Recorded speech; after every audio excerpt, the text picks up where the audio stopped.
सरदार पंध आई उठते सवार नौकर आहे महार हथ में काहे पियो उठ के रहबर सरदार पंध आई सरदार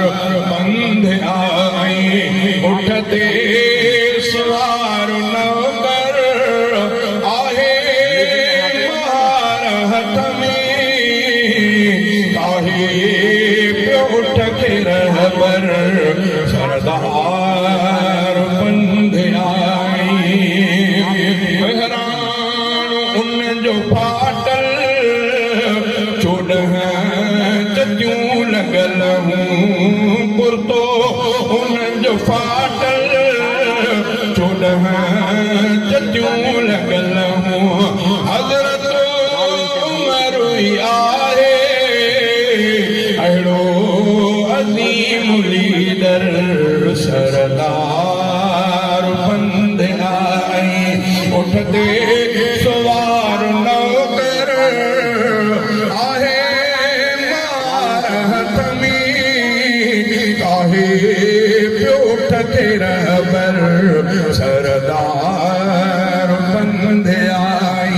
आराम में आरैयत परो पाण ॾींदो आराम में आरैयत परो पाण ॾींदो कोई बिगड़ मुहाफ़िज़ हरगिज़ हो कीन खणंदो इंसाफ़ अदल वारो हज़रत उमर अदल बर सरदार पंध आई मक़बूल मशवरा थिया जंहिं जवान जा ख़ुदा वटे मक़बूल मशवरा थिया जंहिं जवान जा ख़ुदा वटे तजवीज़ राय उनजी मक़बूल मुस्तफ़ा वटे उनजे ज़ुबान दिल ते रखियो है परवर सरदार पंध आई उठते सवार नौकर आहे मार हथ में काहे पियो उठ के रहबर सरदार पंध आई पंहिंजे हथनि संगारो खुद पाण पियो बणाए पंहिंजे हथनि संगारो खुद पाण पियो बणाए गारो नबवी मस्जिद खे पाण पियो लॻाए आयो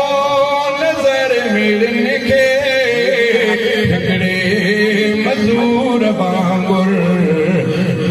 सरदार पंध आई अरबीअ जे फ़ैसिले खे माण्हूअ न हिकु मञो हो अरबीअ जे फ़ैसिले खे माण्हूअ न हिकु मञो हो तंहिंजो ग़ुलाम क़ादिर फारूक सिर खयो हो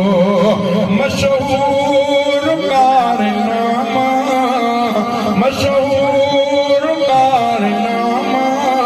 उनजा जहान अंदर सरदार पंध आई उठते सवार नौकर आहे महार हथ में काहे पियो उठ के